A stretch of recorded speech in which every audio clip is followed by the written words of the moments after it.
विवेक Deshpande giver क्लबच्या वतीनं आपल्या सगळ्यांचं स्वागत करतो. खरं म्हणजे आज आपल्याला ह्या विषयावर बोलावं लागतं की समृद्ध भारत आणि आपला BBNJचा उद्योजक. समृद्ध भारत आणि समृद्ध आपला उद्योजक. खरं म्हणजे उद्योजक म्हटलं की समृद्ध असलाच पाहिजे आणि BBNJचा घटक म्हटल्यानंतर तो समृद्ध व्हायलाच हवा. पण जी कोरोनाने परिस्थिती निर्माण केलेली आहे आणि इतकी भयभीत परिस्थिती आता निर्माण झालेली आहे. आपण आजचे जर आकडे घेतले तर पूर्ण जगामध्ये 28,05,000 हे कोरोनाचे रुग्ण झालेले आहेत आणि 2-1 लाख लोक जवळजवळ मृत्युमुखी पडलेले आहेत. पण परत एकदा इथं सुद्धा एक चांगलं नेतृत्व देशाला लाभल्यामुळं ही संख्या रोखण्यामध्ये आपल्याला आतापर्यंत यश आलेलं आहे. आणि भारतातला जो आजचा आकडा आहे तो 24,447 हा आत्ताचा आकडा आहे. त्याच्यामध्ये 5,400 रुग्ण दुरुस्त सुद्धा झालेले आहेत. पण हे एकदम विश्वसंकट असल्यामुळं हे एकट्या भारतावरच किंवा आपल्यावरच आहे असं नाही, तर ह्यातनं 180 देशाला ह्याचा फटका बसलेला आहे. आणि सर्वसाधारण आपल्यासारखा उद्योजक हा एकदम घाबरून गेलेला आहे, भयभीत झालेला आहे की पुढे काय होईल. फ्रस्ट्रेशन त्याला येण्याची शक्यता आहे. म्हणून तसा मला विषयही चांगला दिला आहे की एक आता आपल्याला विभागणीच अशी करावं लागेल, एक बिफोर कोरोना आणि आफ्टर कोरोना. आणि त्याच्यामध्ये आजचा विषय आहे की आफ्टर कोरोनापेक्षा आफ्टर लॉकडाऊन. कारण हे तर हे फार लवकर आपला पिछा सोडेल अशी काही शक्यता मला वाटत नाही. आणि एक जागतिक व्यापारामध्ये एक परिस्थिती पूर्ण बदलत चाललेली आहे. जसं आपल्याला सांगता येईल की आतापर्यंत चीन has dominated each and every part of export आणि जवळजवळ जगातला 65% एक्सपोर्ट हब म्हणून चीनला मान्यता होती.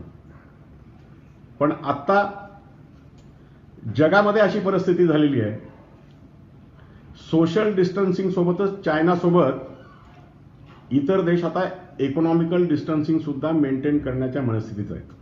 तुम्हाला माहिती आहे की जापान, अमेरिका हे जापानने सुद्धा $990 बिलियन पॅकेज जे उद्योग चायनातनं बाहेर येणार आहेत त्यांच्यासाठी दिलेलं आहे.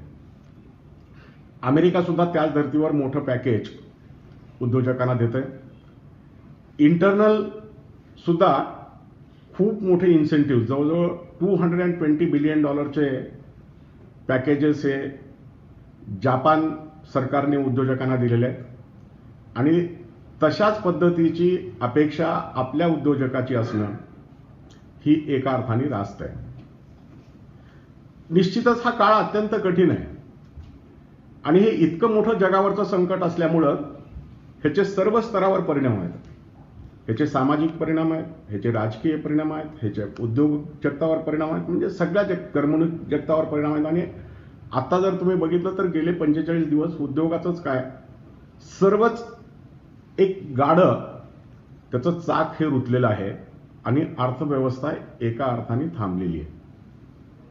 तरी मी असं म्हणेन की भारताची अवस्था कंपॅरेटिव्हली इतर जगातल्या इतर देशांपेक्षाही खूप चांगली आहे. कारण असं आहे की आता जी पूर्वीची GDP जी आपण 4.5 ते 6% रेंजमध्ये बिफोर कोरोना सुरू होण्यापूर्वी होती ती आत्ता सुद्धा जे प्रिडिक्ट केलेलं आहे ते 1.9% आसपास प्रिडिक्शन केलेले आहेत. सरकारच्या स्तरावर प्रयत्न करते. जसं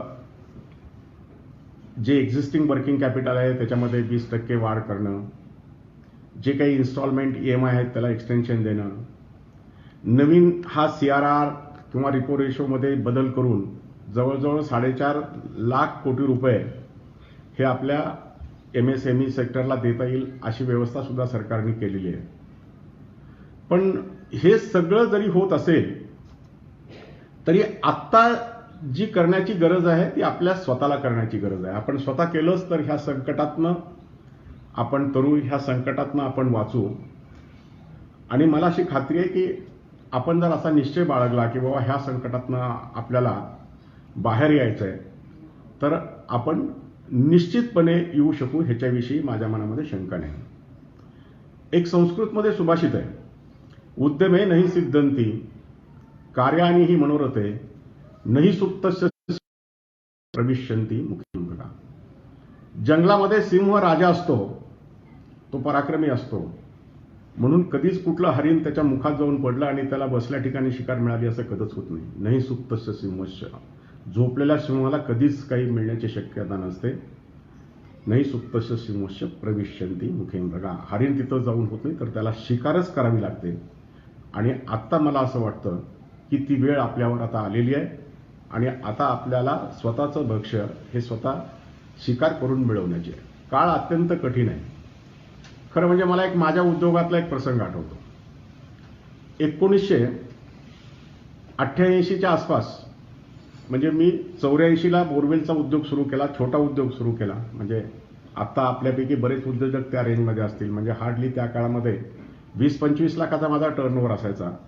आणि इतका भरमसाठ पाऊस झाला की तो पाऊस झाल्यानंतर महाराष्ट्र गव्हर्नमेंट जे आमच्याशी कॉन्ट्रॅक्ट करायचं बोरवेल ड्रिलिंगसाठी, तर त्या वर्षी महाराष्ट्र गव्हर्नमेंटने असं ठरवलं की पाऊस इतका झालेला आहे आणि कुठेही काही ड्रॉट एरिया नाही आणि कुठेही काही बोरवेल करण्याची गरज नाही. तर मी असा विचार करत होतो की ह्याच्यावर काय करता येईल. आणि एक दिवस एका फिनरलला जाण्याचा मला योग आला. आणि योगायोगाने त्यावेळेस तिथे मुन्सीलाल गौतम म्हणून महापालिकेचे कमिशनर होते आणि त्यांची माझी भेट झाली. आणि फिनरल संपल्यानंतर आम्ही सगळे निघालो, तर तिथं सगळे क्रिटिसाइज करायला सुरुवात केली की अरे काय महानगरपालिका, इथं साधं हातपाय धुण्याची सुद्धा पाण्याची व्यवस्था नाही. हा विषय घेतला आणि मी लागलीच त्याच दिवशी कमिशनरांकडे गेलो आणि गौतम सरांना म्हणालो की सर, तुम्ही दुपारी फिनरलला आला होता आणि मी होतो, तर तिथं चर्चा अशी झाली की अरे काय महानगरपालिका आहे, इथं साधं हातपाय धुण्याची व्यवस्था नाही फिनरल संपल्यानंतर. मग मला गौतम सर म्हणाले की तुला काय करायला पाहिजे असं वाटतं. तर मी म्हटलं की सर, प्रत्येक ह्या बरियल ग्राउंडमध्ये, ह्या स्मशानभूमीमध्ये एक बोर करून पंप बसवला पाहिजे असं मला असं वाटतं.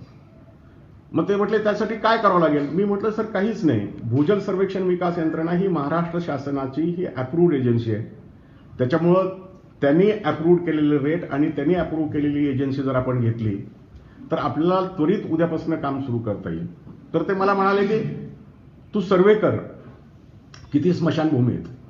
आणि खरं म्हणजे मी ज्यावेळेस हे त्यांना बोललो त्यावेळेस मलाही माहिती नव्हतं त्या काळामध्ये, इन द इयर ऑफ 1987-88, की औरंगाबादमध्ये किती स्मशानभूमी आहेत. तर मी सर्वे करायला सुरुवात केली स्वतः. तर तुम्हाला मी सांगतो, त्या काळामध्ये 185 बरियल ग्राउंड वेगवेगळ्या समाजाचे आणि वेगवेगळ्या जे औरंगाबादमध्ये मी यादी दिली. तर ती यादी बघून ते तर चकित झाले. ते म्हणाले अरे हे तर मलाही माहिती नव्हतं. आणि लागलीच एक ठराव पास केला महानगरपालिकेने की महाराष्ट्र शासनाची जी अप्रूव्ड एजन्सी आहे आणि अप्रूव्डदार आहेत त्यांनी ताबडतोब बोरवेलचं काम सुरू करावं. आणि मला तुम्हाला सांगायला अतिशय आनंद वाटतो की इतर कुठल्याही बोरवेल इंडस्ट्रीला काम नसताना, इतकं मोठं रिसेशन त्या उद्योगात असताना सगळ्यात अधिक बोर मी त्या वर्षी ड्रिल केले आणि महाराष्ट्र शासनाचा आम्हाला पुरस्कार मिळाला. तर कसं आहे की प्रत्येक गोष्टीमध्ये आत्ता संधी ही तुम्हाला शोधली पाहिजे. आणि जर संधी शोधली तर निश्चितपणे ह्या संकटावर 100% मात करू शकाल असा माझ्या अनुभवावर मला विश्वास आहे. एक दुसरं तुम्हाला मी उदाहरण सांगतो. मी शुगर फॅक्टरीचा चेअरमन होतो आणि त्या काळी म्हणजे अगदी एक 7-8 वर्षापूर्वीची गोष्ट आहे. शुगर केन इतका बंपर झाला, त्याचं उत्पादन इतकं झालं आणि आमची फॅक्टरी ही पूर्ण गळाटलेली होती. मग मी आमच्या सगळ्या टीमला बोलवलं आणि काय करता येईल असा विचार केला आणि मी सगळ्यांना एक चॅलेंज दिलं. खरं म्हणजे तुम्हाला सांगायला हरकत नाही, कन्सोर्शियममध्ये 19 बँकांचा फायनान्स आम्ही घेतलेला होता. कुठलीही बँक रेग्युलर नव्हती, कुठलाही हप्ता वेळेवर दिलेला नव्हता. आणि ज्या मीटिंग घेतली त्या दिवशी आमच्या तिजोरीमध्ये 11,000 रुपये. पण मी सगळ्यांना सांगितलं की आपण ही सिच्युएशन बदलू. तर मला सगळा आमचा स्टाफ म्हणाला की सर हे कसं बदलता येईल, आपल्याला ऊसाचं पेमेंट इतर कारखाने ताबडतोब त्वरित देता येत, आपल्याला कसं करता येईल. मी म्हणलो तुम्ही इच्छाशक्ती ठेवा आणि आपण सगळे मिळून एक दिलाने एक निर्णय घेऊया की ह्या वर्षी आपण डबल प्रोडक्शन करूया. आणि तुम्ही जर डबल प्रोडक्शन जर केलं तर मी तुम्हा सगळ्यांना 6 महिन्याचा पगार हा अधिक देईन असं मी डिक्लेअर केलं. आणि मला तुम्हाला सांगायला अतिशय आनंद वाटतो की त्या सगळ्या परिस्थितीवर मात करून आम्ही त्या वर्षी जे प्रोडक्शन केलं एक्झॅक्टली इफिशियन्सीने आम्ही कारखाना चालवला. आणि त्या काळात जे प्रोडक्शन केलं ते त्याच्यानंतरच्या अगदी 8-9 वर्षामध्ये सुद्धा ते रेकॉर्ड ब्रेक प्रोडक्शन झालेलं आहे आणि अजूनही ते रेकॉर्ड ब्रेक झालेलं नाही. त्याच्यामुळं आपली जर इच्छाशक्ती असेल तर आपल्याला त्वरित निर्णय घेऊन काही गोष्टी रडत बसण्यापेक्षा त्याच्यावर कार्य करणं हे अत्यंत आवश्यक अशी गोष्ट आहे. आणि मला खात्री आहे की तुम्ही ते करू शकाल. कारण ह्या सगळ्या गोष्टीला आत्ता मेन जो प्रॉब्लेम आहे उद्योजकाला तर तो आहे वर्किंग कॅपिटलचा. जी मायक्रो उद्योग आहेत, स्मॉल स्केल इंडस्ट्री आहेत. पण मी तुम्हाला सांगतो उद्यम साहसन धैर्यम शक्तिबुद्धी पराक्रमा षोडशः यत्र वर्तन्ते तत्र देवो सहाय्यता. आपण खटाटोप केलं पाहिजे. आपण जर बसून राहिलो तर काहीच होणार नाही. पण आपण जर प्रयत्न केला, आपण जर उद्योगी राहिलो, आपण घाबरून नाही गेलो, धैर्य दाखवलं, शक्ती आपली पूर्णपणाला लावली, युक्ती वापरली आणि अशा सर्व गोष्टी केल्या तर तिथं देव सुद्धा सहाय्यतेला येतो आणि आपला कार्यभाग पूर्ण होतो. आता खरं म्हणजे सरकारने 4.5 लाख करोड रुपये हे आपल्या इंडस्ट्रीसाठी उपलब्ध करून दिलेले आहेत. पण जी परिस्थिती जी आहे इंडस्ट्रीची ती तेवढे सुद्धा पुरेसे आहेत असं नाही. मला तुम्हाला सगळ्यांना सांगायचंय की ह्या परिस्थितीमध्ये अजिबात घाबरून जाऊ नका. ह्यामध्ये एक संकल्प करण्याची गरज आहे आणि संकल्प केल्यानंतर सिद्धी होण्यासाठी काही प्रश्न येईल असं मला वाटत नाही. खरं म्हणजे आजच्या कार्यक्रमाला थोडा उशीर झाला. मला तुमच्याशी थोडंसं अधिक वेळ बोलायचं होतं. पण मी 1-2-3 उदाहरणांनी तुम्हाला मी सांगेन की अजिबातच कुठेही लाज बाळगू नका. बरेचदा असं होतं आपण नसलेल्या खोट्या प्रतिष्ठेमध्ये अडकण्याची शक्यता असते आणि ह्याला नाही कसं म्हणू, हे मला कसं करता येईल, हे मी आतापर्यंत केलेलंच नाही, मी कुणाकडे हात पसरलेलेच नाही आहेत, असा जो एक भ्रम आहे डोक्यातला तर तो काढून टाकून अतिशय निर्भयपणे मन मोकळेपणे सर्वांशी वागायला सुरुवात करा. आपण जर भीती सोडली, एक नक्की मी तुम्हाला सांगतो माझ्या अनुभवावरनं की ह्यामध्ये हे संकट किती जरी मोठं असलं तरी आपण ह्याच्यामध्ये 100% विजयी होणार आहोत. आणि ह्याचं कारण काय आहे तर ह्याला एक थिअरी ऑफ बिलीफ असं म्हणतात. तुम्हाला माहिती आहे हत्तीचं पिल्लू जन्मलं की त्याला सांभाळ करणारे लोक काय करतात तर अगदी जन्मल्यानंतर 2-4-5 दिवसामध्येच त्याला मोठ्या मोठ्या साखळदंडाने बांधतात. आणि ते ज्यावेळेस बाहेर इकडे तिकडे पळायचा प्रयत्न करतं तर त्यावेळेस ते साखळदंड इतके मजबूत असतात की त्याला लक्षात येतं की अरे आपण काही याच्यातनं जाऊ शकत नाही, तरुण जाऊ शकत नाही किंवा पळून जाऊ शकत नाही. आणि त्यानंतर त्याचा त्या गोष्टीवर विश्वास बसून जातो. कसा की अरे मी जाऊच शकत नाही. आणि त्याच्यानंतर अगदी साध्या दोरीने जरी मोठ्या झाल्यानंतर मोठ्या हत्तीला जरी बांधलं की त्यांनी साधा एक असा पाय आजूबाजूला केला तर त्या सगळ्या दोऱ्या तुटून जातील इतकी क्षमता असताना पण हे चुकीचं थेअरी ऑफ बिलीफ त्याच्या डोक्यात घातलेलं असतं की अरे तुला हे साखळदंडानं बांधलेलं आहे आणि तू अजिबात त्यातनं बाहेर जाऊ शकत नाहीस आणि त्यामुळं तो जाऊ शकत नाही आणि तो तिथंच थांबतो. तर असे कित्येक उदाहरणं सांगता येतील. मी आज एक तुम्हाला इन्स्पायरिंग जी घटना सांगणार आहे तर ती आपल्या सगळ्यांना माहीत असलेली पण आजच्या काळाशी अनुरूप असलेली अशी गोष्ट आहे. तर मी तुम्हाला पहिल्यांदा सांगतो की तुम्ही पहिल्यांदा ह्या थिअरी ऑफ बिलीफनुसार मला जे वाटतं की जे चाललेलं आहे, जे संकट आपल्यावर ओढवलेलं आहे, जे प्रोडक्शन कमी झालेलं आहे, जो आपला व्यवसाय कमी झालेला आहे, अगदी समजा आत्ता ॲज ऑन टुडे जरी म्हटलं तर आपले 2 महिने वाया गेलेले आहेत आणि तिसरा महिनाही 100% वाया जाणार आहे. अगदी आपण सुरू केलं आणि लॉकडाऊन उठलं म्हणजे लगेच आपण 3 तारखेला समजा कदाचित उठलं, 4 तारखेला जाऊन आपण प्रोडक्शन सुरू केलं आणि फुल कॅपॅसिटीला आपण फॅक्टरी ऑपरेट करायला सुरुवात केली आणि आपले सगळे व्यवसाय पूर्व सुरू झाले आणि प्रॉफिट सुरू झाले असं होणार नाही. आत्ताच आपण जवळजवळ 3 महिन्याच्या एक टोटल डाऊन सेल्समध्ये आहोत. समजा एक 100% जर शेअर आपण जर पूर्ण कॅल्क्युलेट केला तर 8.16 प्रोडक्शन म्हणजे 2 महिन्याचा 8 दोन्ही 17% आपले ऑलरेडी गेलेले आहेत. अगदी आपण इंडस्ट्रीमधला एक 10% प्रॉफिट जरी धरला तरी ह्या 2 महिन्याचा 1.3 1.3 2.6% तुमचा प्रॉफिट तर गेलेला आहे, पण फिक्स तुमची इन्व्हेस्टमेंट आणि फिक्स एक्सपेन्सेस हे चालू आहेत. तर हे सगळं करत असताना पहिल्यांदा गरज काय आहे तर ही गोष्ट ॲक्सेप्ट करा की अरे आपण थोडेसे प्रॉब्लेममध्ये आहोत आणि ह्याच्यावर उपाय केला पाहिजे.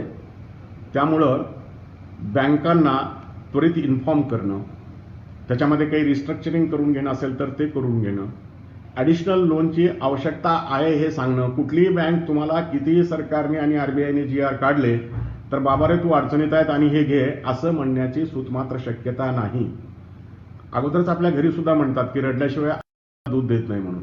तर तसं रडायला अजिबात घाबरू नका, पण रडत असतानाच रडके राऊत होऊ नका. रडायचं ते पॉलिसी म्हणून आणि लढायचं ते धैर्य दाखवून अशी जर स्ट्रॅटेजी आपण केली तर ह्या संकटातनं आपण 100% बाहेर येऊ शकतो. मी जी तुम्हाला एक इन्स्पायरिंग जी सगळ्यांनाच माहीत असलेली स्टोरी सांगणार आहे ती स्टोरी आहे अरुणिमाची. आपल्या सगळ्यांना माहीत असेल की 10 एप्रिल 1911ची रात्र लखनौ टू दिल्ली जाणारी एक्सप्रेस, त्याच्यामध्ये एक 26 वर्षाची मुलगी जिच्या गळ्यात एक चेन आणि त्या चेनच्या प्रलोभनाला बळी पडून काही गुंडांनी ती चेन हिसकावून घेतली आणि ही घेत असताना ती स्वतः खेळाडू असल्यामुळं तिने त्याला विरोध केला आणि तिने विरोध केला म्हणून तिला गाडीतनं ढकलून दिलं. ढकलून दिल्याबरोबर तिच्या दुर्दैवाने दुसऱ्या साईडनी दुसरी गाडी जात होती आणि ती गाडी तिच्या पायावरनं गेली. अशा बऱ्याच ट्रेन रात्रीतनं गेल्या. रात्री मदतीला कोणीही नव्हतं. तिने उठण्याचा प्रयत्न केला त्यावेळेस तिच्या लक्षात आलं की अरे आपले दोन्ही पाय निकामी झालेले आहेत. आणि सकाळी ज्यावेळेस काही लोक आले त्यांनी बघितलं आणि परिस्थिती अशी होती की मल्टी फ्रॅक्चर एका पायाला आणि दुसरा पाय पूर्ण गेलेला. उचलून काही मंडळींनी दवाखान्यात नेलं. दवाखान्यात नेल्यानंतर तिथला जो डिस्ट्रिक्ट दवाखाना होता तर तो फार छोटा होता आणि ते डॉक्टर चर्चा करत होते, अरे हिच्या ऑपरेशनला तर भरपूरच ब्लड लागणार आहे, इतर सामुग्री लागणार आहे, कसं करता येईल. तर उदाहरण असं आहे की तिथल्या डॉक्टर स्टाफने तिला ब्लड दिलं, टेम्पररी ट्रीटमेंट दिली आणि तिला एम्स हॉस्पिटलमध्ये दाखल केलं. एम्स हॉस्पिटलमध्ये दाखल केल्यानंतर योग्य ट्रीटमेंट झाली. ती खेळाडू होती, तिला भरपूर ह्या अगोदर मेडल मिळालेले होते. सगळ्यांनी तिची चांगली काळजी घेतली आणि एक 30 दिवसामध्ये तिची तब्येत एकदम उत्तम झाली. ती झाल्यानंतर तिने पहिलं काय केलं असेल तर तिने तिची इच्छा बोलून दाखवली आणि ती म्हणाली की मला एव्हरेस्ट सर करायचंय. तर सगळे तिला हसायला सुरुवात केली की ते म्हणाले की अरे हे काय तू बोलते, तुझी सध्याची अवस्था काय आणि त्याच्यामुळं की तू हा विचार काढून दे.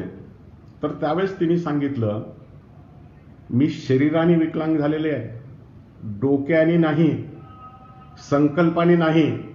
माणूस दुबळा कधी होतो तर माणूस जर त्यांनी मी होऊ शकत नाही असा डोक्याने विचार केला तर तो दुबळा होतो.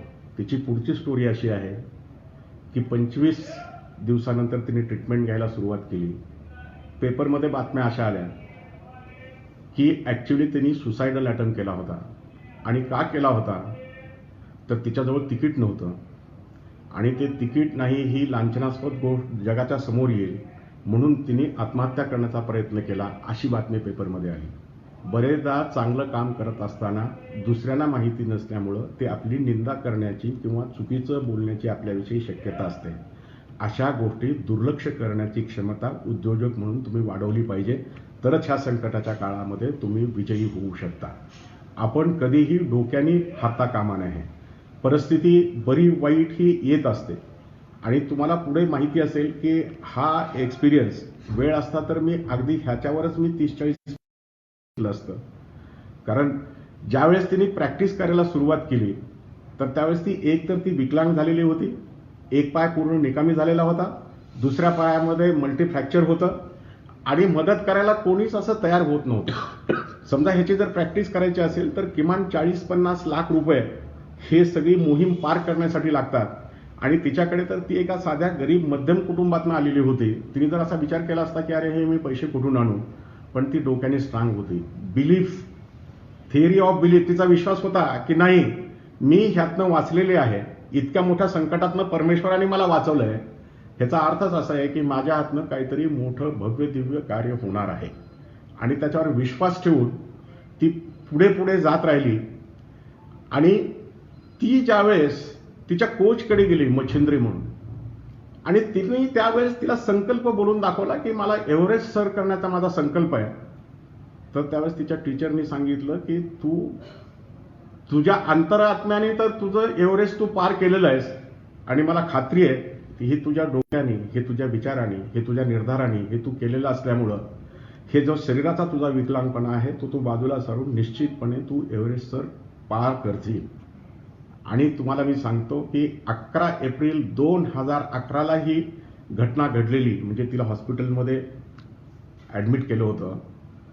तर 13 मे 2013 तर आपल्या सगळ्यांना माहिती आहे की तिने एव्हरेस्ट सर एक पाय फ्रॅक्चर झालेला असताना, मल्टिपल फ्रॅक्चर असताना आणि दुसरा कृत्रिम पाय असताना तिने सर केलं. आणि इथंच समृद्ध भारताची ही बिलीफ थेरी ही दडलेली आहे. तुम्ही संकल्प करा. संकल्पामध्ये तुम्ही निश्चितपणे स्वतःला हे समजावा की ही होणारी गोष्ट आहे. ह्या सगळ्या संकटातनं आपण बाहेर येणार आहोत ही बिलीफ ठेवा. आणि मला अशी खात्री आहे की तुम्ही असा संकल्प केल्यानंतर निश्चितपणे तुम्हाला अडीअडचणी ह्या 100% येतील, पण तुम्ही ह्यातनं निश्चितपणे बाहेर याल. कधीही कुणाला मदत मागायला लाजू नका. प्रॉब्लेम शेअर करायला अजिबातच घाबरू नका. हे करत असताना निश्चितपणे तुमचं योग्य आहे का अयोग्य आहे हे न बघता कधी कधी इतर लोकांकडनं चुकीचं बोलू शकतं, तुमची टेहळणी केली जाऊ शकते, तुमची टिंगल केली जाऊ शकते, पण एक तुमच्या मनात विश्वास असू दे. तुम्ही परिस्थिती कदाचित बरीच आपल्या विरोधात असेल, आज पाहिजे तेवढं वर्किंग कॅपिटल नसेल. बऱ्याच उद्योगाचे हाल काय झालेले आहेत ते मला माहिती आहे. पूर्ण वर्किंग एका सायकलमध्ये अडकलेलो आहे, ते सायकल पूर्ण करून पैसे त्यातनं बाहेर काढण्यासाठी त्याच्यामध्ये काही ना काही वर्किंग कॅपिटलची गरज आहे. ते मिळेल की नाही ह्याच्याविषयी काहीच आपल्याला खात्री नाही, पण तुम्ही मनात खात्री बाळगा की तुम्ही जे ठरवाल ॲट द एंड ते होईल. त्या अनुरिमामध्ये सुद्धा तिने म्हटलेलं आहे की ज्यावेळेस ती चढत होती तर आजूबाजूला ती काय बघायची, तर आजूबाजूला आता बघतोय. हां आलं का? हां हॅलो, हां आलं ना? हे बघू. तर सॉरी, आजूबाजूला ती काय बघत होती, तर आजूबाजूला ती बघत होती की ज्यांना अपयश आलेलं आहे अशी प्रेत पडलेली आहेत. आणि खरं म्हणजे हे करत असताना असं बघितल्यानंतर मला असं वाटतं की असलेलं धैर्यही हे खचून जातं. माणूस खचतो ज्यावेळेस एक शेवटच्या पायरीवर तो पोहोचतो आणि कधी कधी असं फिलिंग होतं की अरे ह्या प्रवासात आपण एकटेच आहोत. आणि अशी ज्यावेळेस फिलिंग होते तर त्यावेळेस तो गिव्हअप करण्याची शक्यता असते. आपल्या उद्योजकाच्या बाबतीत सुद्धा तशी होण्याची शक्यता नाकारता येत नाही. पण असा विचार करत असताना डोक्यामध्ये तुम्ही नक्की एक विचार ठेवा की तुम्ही एकटे नाही आहेत. तुम्ही जो प्रवास केलेला आहे त्याच्यामध्ये वरच्या शिखरावर पोहोचण्यासाठी तुम्ही अजून एक पाऊल टाकण्याची गरज आहे.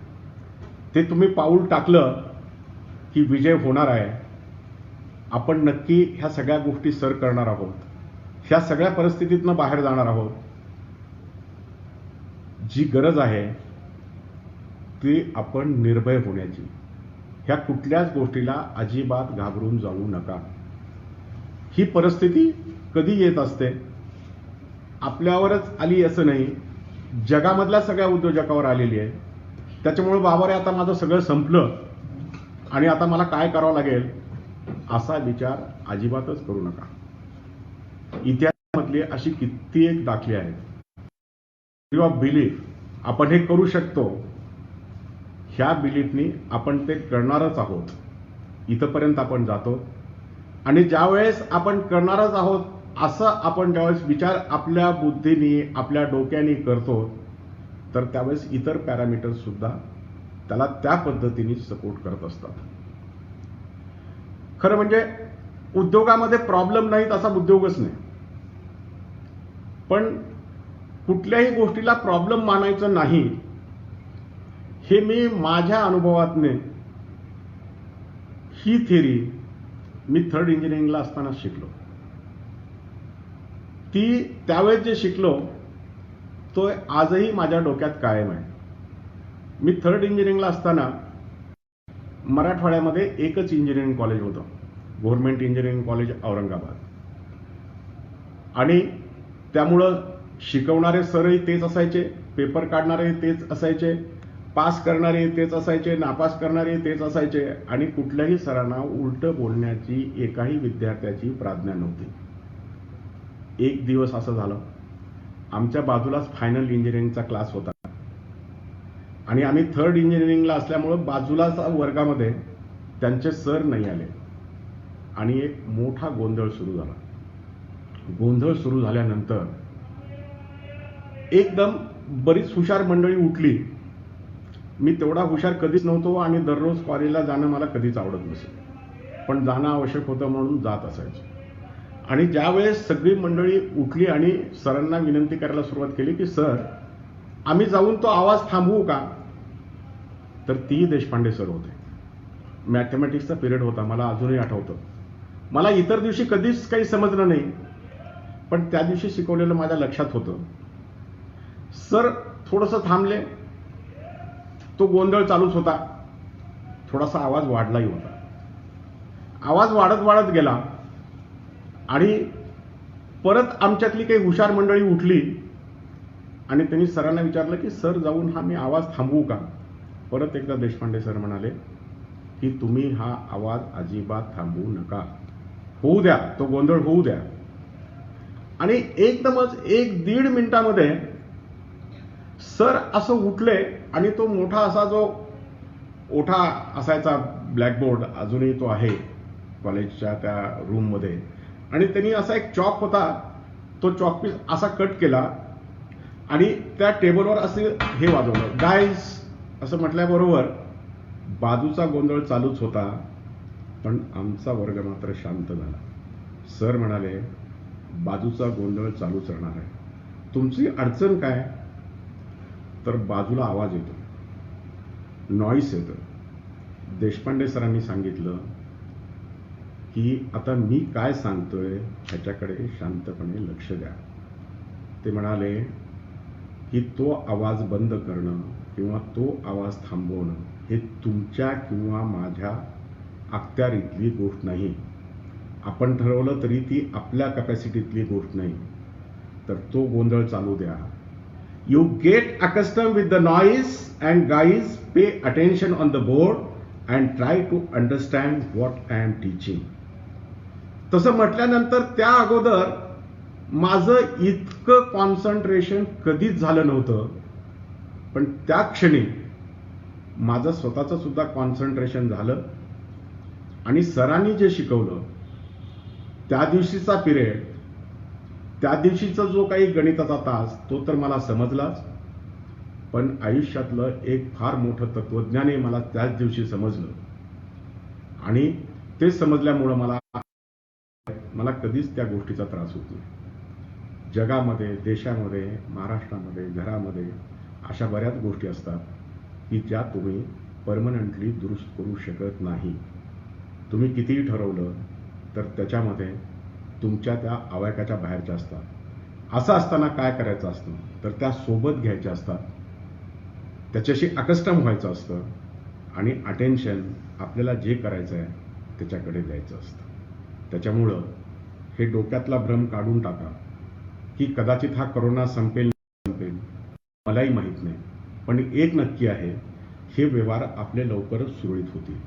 हे होत असताना तुम्ही ह्या सगळ्या प्रश्नाशी, ह्या सगळ्या प्रॉब्लेमशी जर तुम्ही अकस्टम झालात, ह्या नॉईजची तुम्ही अकस्टम झालात, तर मला 100% खात्री आहे की तुम्ही अटेन्शन देऊन तुम्हाला जो लागणारा रिझल्ट आहे, आपल्याला जे दाखवायचं कर्तृत्व आहे, आपल्याला जे उद्योगामध्ये पाहिजे असलेलं यश आहे, तर ते आपण निश्चितपणे मिळवू शकू. ह्या बाबतीमध्ये माझ्या मनात यत्किंचितही शंका नाही आणि माझा तुमच्यावर सुद्धा पूर्ण विश्वास आहे की संकल्प सोडा की आपण ह्यात यशस्वी होणारच आहोत. हे डोक्यातलं काढून टाका की कुठलेही प्रश्न, चढ उतार, बरे वाईट दिवस, चांगली परिस्थिती, वाईट परिस्थिती ही येतच असते. ही कुठल्याही उद्योगामध्ये येते, तर त्याला घाबरून जायचं नसतं, तर त्याच्याशी अकस्टम व्हायचं असतं आणि अटेन्शन पे करायचं असतं. धन्यवाद.